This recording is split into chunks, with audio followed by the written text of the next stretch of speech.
taken from the third chapter of the book of Esther in the Bible in the pews on page 778.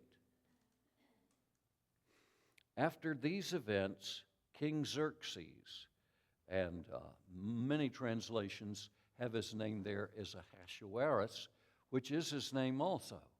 And so, but the NIV translators have given you the name by which we know him commonly, Xerxes. You may recall that Xerxes launched an expedition against the Greeks, and the Greeks roundly defeated Xerxes. And so this is the guy we're talking about here. King Xerxes honored Haman, son of Hammedatha, the Agagite, elevating him and giving him a seat of honor higher than that of all the other nobles. All the royal officials at the king's gate knelt down and paid honor to Haman, for the king had commanded this concerning him.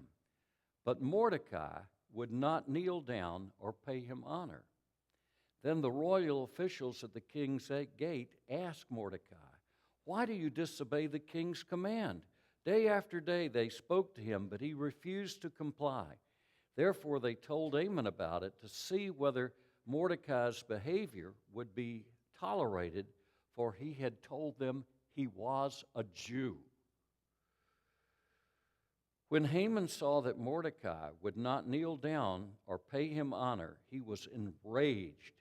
Yet having learned that who Mordecai's people were, he scorned the idea of killing only Mordecai. Instead, Haman looked for a way to destroy all Mordecai's people, the Jews, throughout the whole kingdom of Xerxes. In the 12th year of King Xerxes, in the first month, the month of Nisan, they cast the poor, that is, the lot, in the presence of Haman to select a day and month, and the lot fell on the 12th month, the month of Adar. And Haman said to King Xerxes, "There's a certain people dispersed and scattered among the provinces among the peoples in all the provinces of your kingdom, whose customs are different from those of all other people, and who do not obey the king's laws. It is not in the king's best interest to tolerate them. If it pleases the king, let a decree be issued to destroy them, and I will put 10,000 talents of silver into the royal treasury for the men who carry out this business." So the king took his signet ring from his finger and gave it to Haman, son of Hammedatha, the Agagite, the enemy of the Jews. "Keep the money," the king said to Haman, "and do with the people as you please." Then on the 13th day of the first month, the royal secretaries were summoned.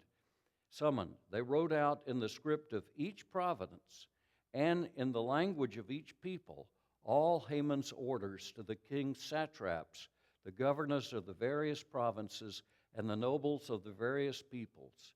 These were written in the name of King Xerxes himself and sealed with his own ring. Dispatches were sent by couriers to all the king's provinces with the order to destroy, kill, and annihilate all the Jews, young and old, women and little children, on a single day, the 13th day of the 12th month, the month of Adar, and to plunder their goods. A copy of the text of the edict was issued as law in every province and made known to the people of every nationality so they would be ready for that day.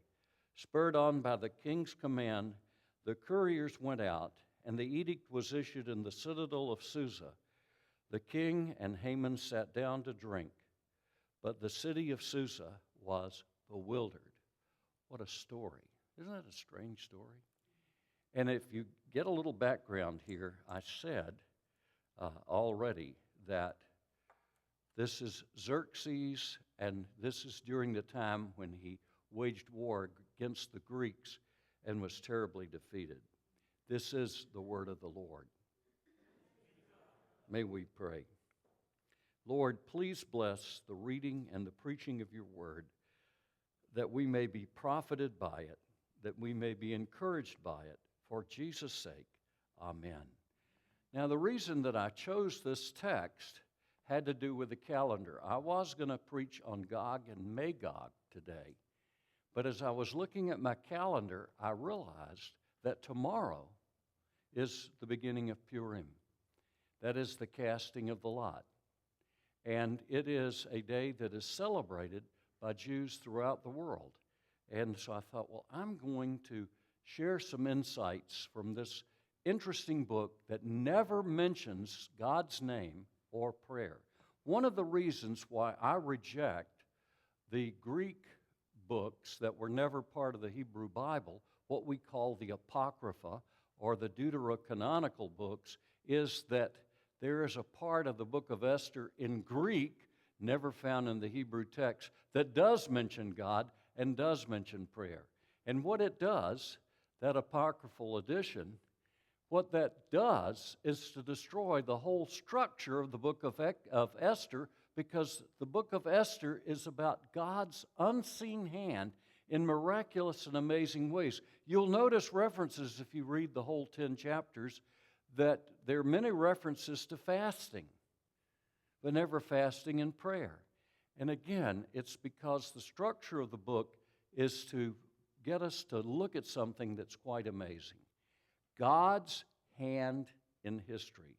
Now again, as we see some things here, in chapter 1, we look at Queen Vashti.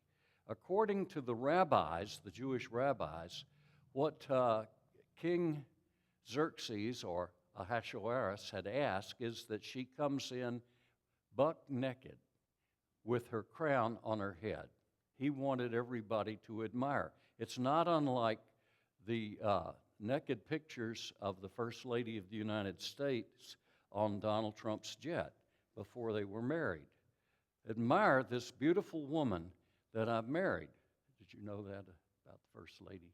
Anyhow, so here is King Xerxes, Ahasuerus, and he's very proud of his property because this book does not treat women well.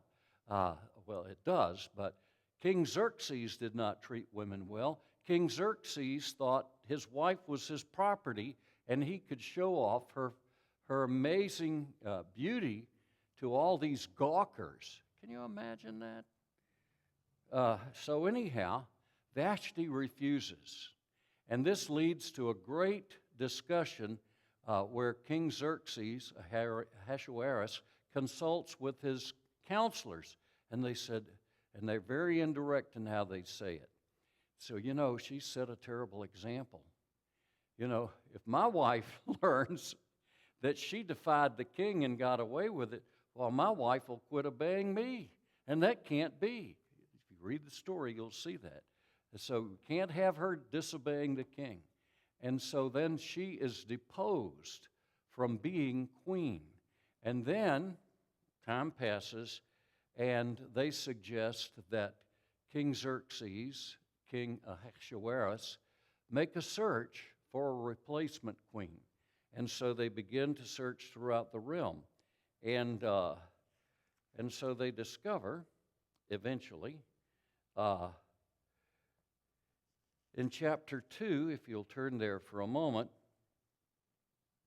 at page 777, chapter 2 of Esther, verse 1, later when the anger of King Xerxes had subsided, he remembered Vashti and what she had done and what he had decreed about her. Then the king's personal attendants proposed, let a search be made for beautiful young virgins for the king. Sounds like a great idea. And so the search is made, and they choose a girl whose name in Hebrew is Myrtle, Hadassah. But if we look, we discover that she has changed her name. And if you look at verse 7, Mordecai had a cousin named Hadassah, whom he had brought up because she had neither father nor mother. This girl who was also known as Esther. Esther sounds like the Babylonian goddess for sex, Ishtar. Can you imagine that? Here's this fine Jewish girl. She lives with her cousin Mordecai, whose name sounds like the chief god of the Babylonian pantheon, Marduk. So here are two Jews, one of whom is open about his Jewishness, even though he has the name that echoes that of the Babylonian chief god Marduk. But Hadassah, Myrtle, she changes her name to reflect the Babylonian goddess for sex and reproduction, Ishtar. And the Romans would call her Venus. So imagine that. A pious person, was she pious? A pious person changes her name to Venus, goddess of sex and love, and she ends up being taken. And verse 8 of chapter 2, when the king's order and edict had been proclaimed, many girls were brought to the citadel of Susa and put under the care of Hegai. Esther also was taken to the king's palace and entrusted to Hegai, who had charge of the harem. The girl pleased him and won his favor.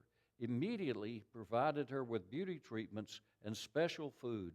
He assigned her 7 maids selected from the king's palace and moved her and her maids into the best place in the harem. Now notice verse 10. Esther had not revealed her nationality and family background because Mordecai had forbidden her to do so. And then every day, he walked back and forth near the courtyard of the harem to find out how Esther was and what was happening to her. So, you can read there about the treatments that she got, beauty treatments and so on. And anyhow, we read about what happens in next page 778. In the evening she would go there, and in the morning return to another part of the harem to the care of Shaashgaz, the king's eunuch who was in charge of the concubines.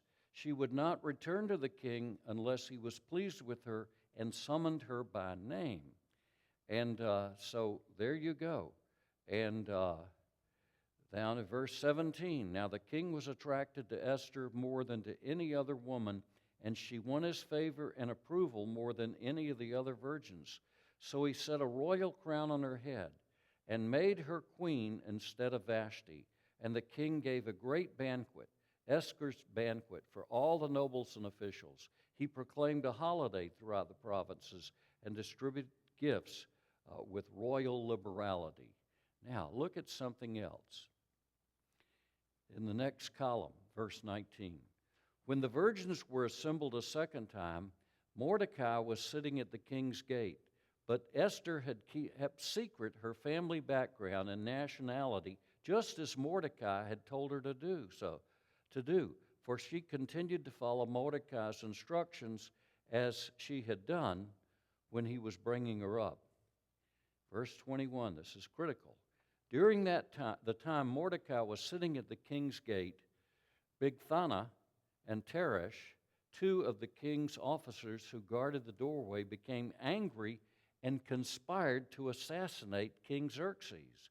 But Mordecai found out about the plot and told Queen Esther, who in turn reported it to the king, giving credit to Mordecai. And when the report was investigated and found to be true, the 2 officials were hanged on a gallows. All this was recorded in the book of the annals in the presence of the king. Now that's the background for chapter 3. So here comes this fellow, Haman. And Haman hated the Jewish people because the Jewish people had killed his ancestor, Agag. And even though King Saul didn't kill Agag, you remember that the prophet Samuel, when he comes and to confront King Saul, and Saul says, I've obeyed the Lord's command. And Samuel said, well, what is the bleating of the sheep that I hear?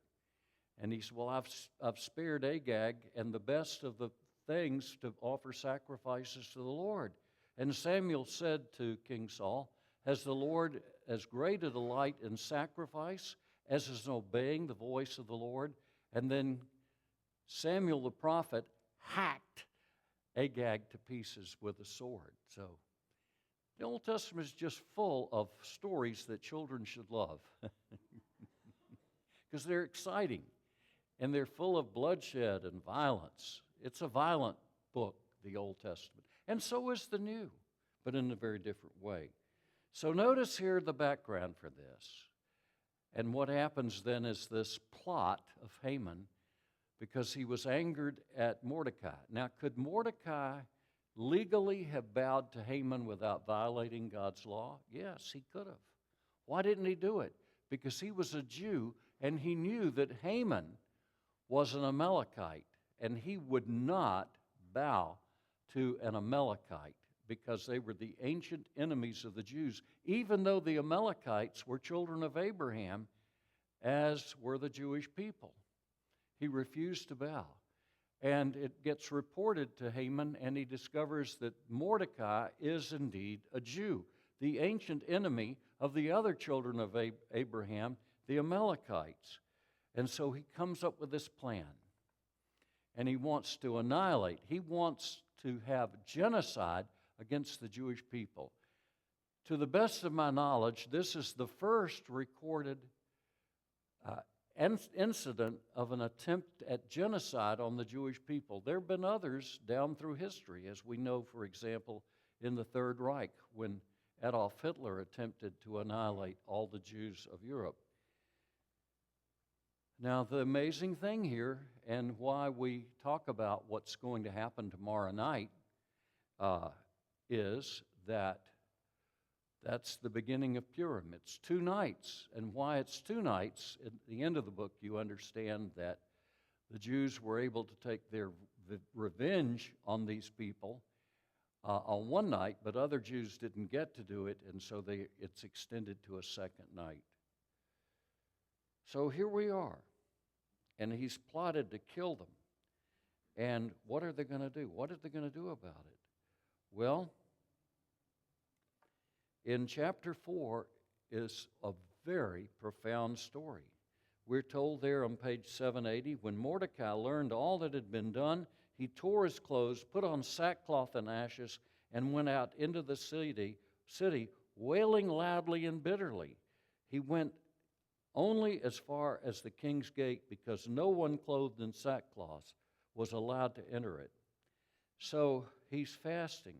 He's weeping. Again, you see there in verse 3, in every province to which the edict and order of the king came, there was a great mourning among the Jews with fasting. No prayer. Were they praying? Sure, they were praying. But the author of the book of Esther wants to create a setting for you and me, the reader, in which we see God's unseen hand without prayer, with fasting. And so, anyhow,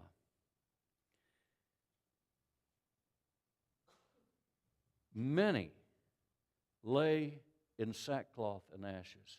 Verse 4, when Esther's maids and eunuchs came and told her about Mordecai, she was in great distress. She sent clothes for him to put on instead of his sackcloth, but he would not accept them. Then Esther summoned Hathach, one of the king's eunuchs assigned to attend her, and ordered him to find out what was troubling Mordecai and why. So find out, and he learns everything.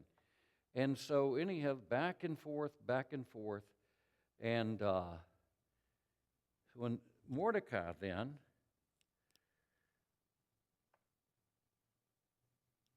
is Esther instructed to go see the king.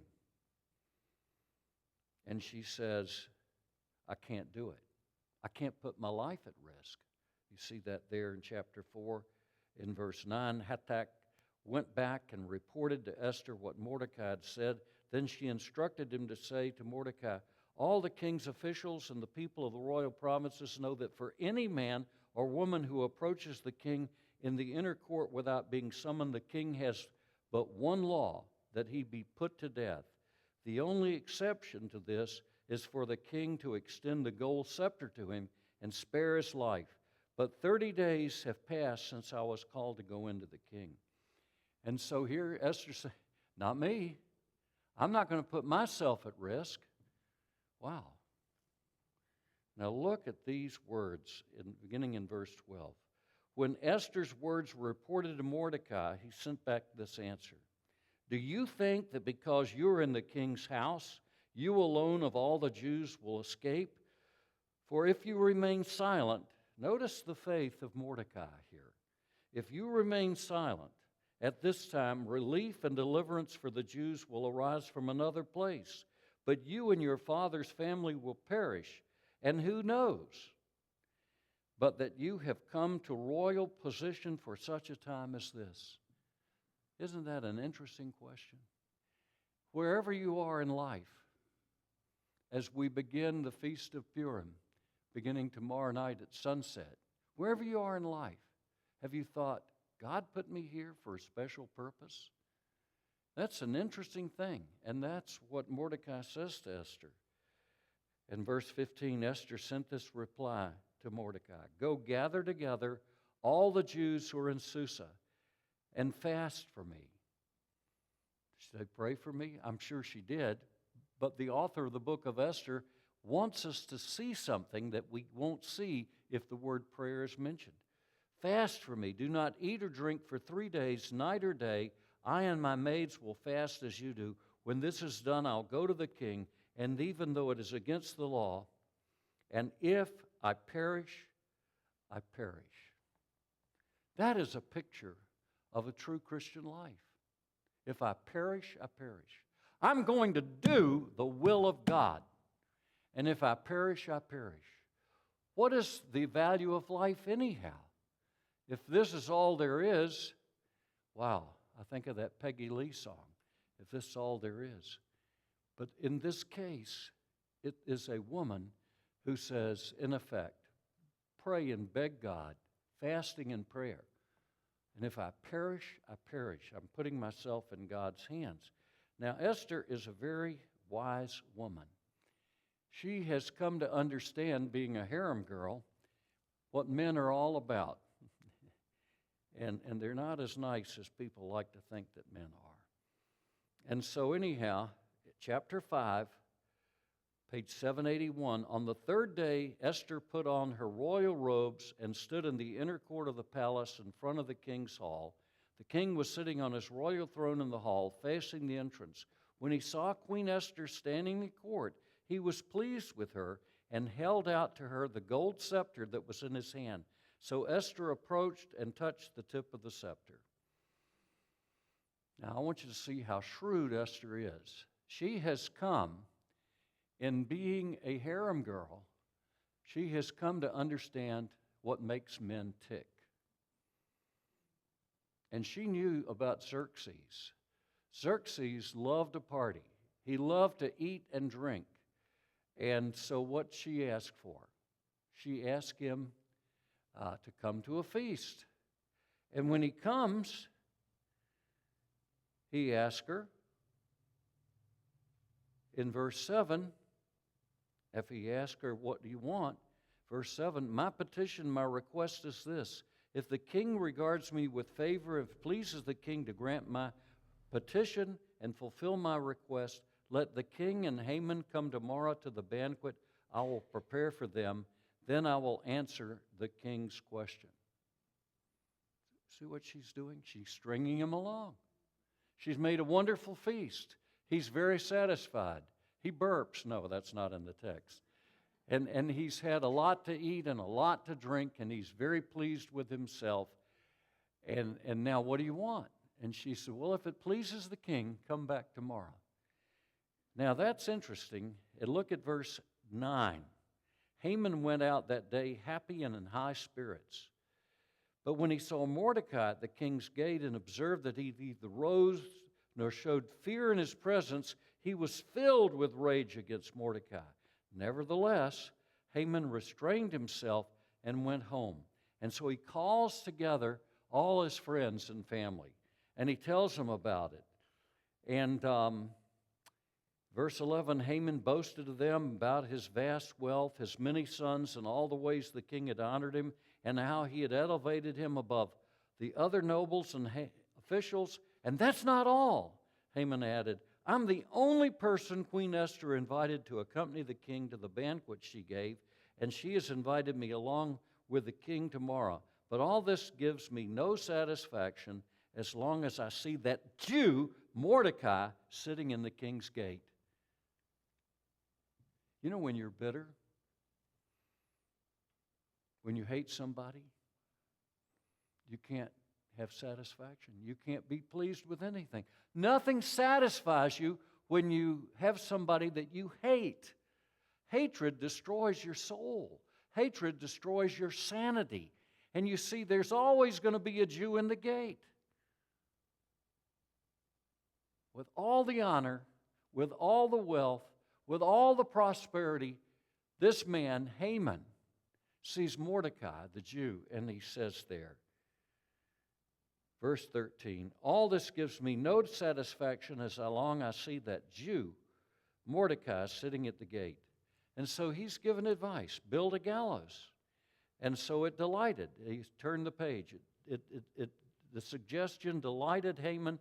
He had the gallows built, 75 feet tall. Now look at the hand of God. Chapter 6, verse 1, page 782. That night the king could not sleep, so he ordered the book of the Chronicles, the record of his reign, to be brought in and read to them. It was found recorded there that Mordecai had exposed Bigthana and Teresh, two of the king's officers who guarded the doorway, who had conspired to assassinate King Xerxes. What honor and recognition has Mordecai received for this? The king asked. Nothing has been done for him, his attendants asked. Now, have you ever thought you were going to get something and it didn't happen when you thought you were going to get it? And here, Mordecai should have been rewarded. But in the hand of God, in the providence of God, he wasn't rewarded. It's written down, but he wasn't rewarded. It's delayed. You know, we're all impatient, aren't we? I want it now, right now. But in God's providence, he's overlooked until this amazing story. It's the story of all stories. And in verse 4, the king said, who is in the court? Now Haman had just entered the outer court of the palace to speak to the king about hanging Mordecai on the gallows he had erected. His servants answered, Haman is standing in the court. Bring him in, the king ordered. And your pride. Pride goeth before destruction, and a haughty spirit before a great fall. When Haman entered, the king asked him, what should be done for the man the king delights to honor? Of course, it's I. Now Haman thought to himself, who is there that the king would rather honor than me? So he answered the king, for the man the king delights to honor, have him bring a royal robe the king has worn, and a horse the king has ridden, one with a royal crest placed on the head. Then let the robe and the horse be entrusted to one of the king's most noble princes. Let them robe the man the king delights to honor, and lead him on the horse through the city streets, proclaiming before him, this is what is done for the man the king delights to honor. Pride. Go at once, verse 10, the king commanded Haman, get the robe and the horse and do just as you suggested for Mordecai the Jew. Wow, who sits at the king's gate. Do not neglect anything you've recommended. So Haman got the robe and the horse. He robed Mordecai and led him on horseback through the city streets, proclaiming before him, this is what is done to the man the king delights to honor. Wow. Afterward, Mordecai returned to the king's gate. But Haman rushed home with his head covered in grief and told Zeresh, his wife, and all friends everything that had happened. His advisors and his wife Zeresh said to him, since Mordecai, before whom your downfall has started, is of Jewish origin, you cannot stand against him. You will surely come to ruin. While they were still talking with him, the king's eunuchs arrived and hurried Haman away to the banquet Esther had prepared. What a setup. God isn't mentioned. But God's there in the whole thing, and in your life and in my life. God is orchestrating everything that happens for our good. And though the Lord delays from our perspective, and we get really impatient, I want it now. Why can't I have it now? Because God has a better plan. And that's exactly what happens. And so here with the second feast, she finally says, in verse 3 of chapter 7, the Queen Esther answered, "If I found favor with you, O king, and if it pleases your majesty, grant me my life. This is my petition, and spare my people. This is my request. For I and my people have been sold for destruction and slaughter and annihilation. If we had merely been sold as male and female slaves, I would have kept quiet, because no such distress would justify disturbing the king." King Xerxes asked Queen Esther, "Who is he? Where's the man who's dared to do such a thing?" Just think about Haman. Just think about him. This very rich, this very powerful man, this man that has risen to high esteem in the court of the greatest empire the world had known to that point. She says in verse 6, Esther said, "The adversary and enemy is this vile Haman." Wow. Then Haman was terrified before the king and queen. The king got up in a rage, left his wine, went out into the palace garden, but Haman, realizing that the king had already decided his fate, stayed behind to beg Queen Esther for his life. You ever have your actions misinterpreted?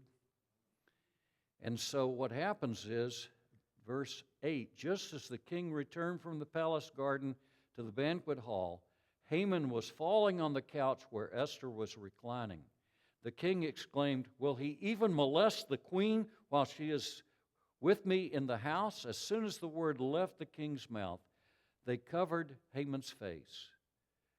Then Harbona, one of the eunuchs attending the king, said, "A gallows 75 feet high stands by Haman's house. He had it made for Mordecai, who spoke up to help the king." The king said, "Hang him on it." So they hanged Haman on the gallows he had prepared for Mordecai. And the king's fury subsided. Wow. Wow. How do you treat people? I know someone who had said, "You don't ever treat servants like friends." And that reminds me of a person whose funeral was held this past week who was a waiter in Greenville, South Carolina. And he used to spit in people's soup. And who was that man? It was Jesse Jackson. And he did that. And you know, when you mistreat a waiter or a waitress, and you treat them like, you're not worthy to lick the bottom of my shoe, they're going to have their revenge right then and there. Always treat everybody kindly. Always treat everybody as a friend. Kind to everybody. Obviously, Haman had let all this go to his head, and he mistreated a lot of people, and that's why these servants turn on him so bitterly. He said he built this. And I'm struck with that. I'm struck at the unseen hand of God. No mention of prayer. Obviously, people were praying. Mention fasting, but no prayer. And no mention of God in the whole 10 chapters. Why? Because the author of the book of Esther wants you and me to realize that God's unseen hand is very visible in the events of our lives. Very visible. Look at your life. What ways has God demonstrated in your life that He's your protector, that He's your shield and defender? Wow. If you could have the eyes to see the way the author of the book of Esther could see, you would say, "Oh Lord, you've led me all the way. This is my song. Through endless ages, Jesus led me all the way." His unseen hand, His loving hand, it's there. It causes a king not to sleep at night. And then he calls for his journals to be brought to him and read to him. And he had forgotten to reward Mordecai. And he rewards him. At the very moment that this vile Haman, this descendant of Abraham through Ishmael, this, actually through Esau, this vile Haman is there full of pride, bloated with pride. Who would he want to honor but me? And God uses the pride of Haman to bring him down. And God uses the patience of Mordecai to protect not only Mordecai, but all the Jewish people. And if you read the rest of the story, you see what happens. And so that's this beautiful book that we celebrate tomorrow night at sundown for 2 nights. The Feast of Purim, which is the word for lot, casting of lots. And so may we pray. Lord, would you bless us as we ponder your unseen hand? The fact that we had a flat tire and we're late to a meeting. Lord, I remember one time when I was in college, we were coming back from a trip, a bunch of guys and I were, and we had a flat tire. And we got off the road and we changed that tire very quickly. And a car passed us very fast. And we got back on the road, we saw that car in flames. Lord, the flat tire, the delay, the interruption. Why not now? Why not this? Why not that? Where's my reward? Why am I suffering as I am when all the people around me are so well off? Lord, thank you for your hand in history that is so visible in the life of Queen Esther and of the enemy of the Jews, Haman.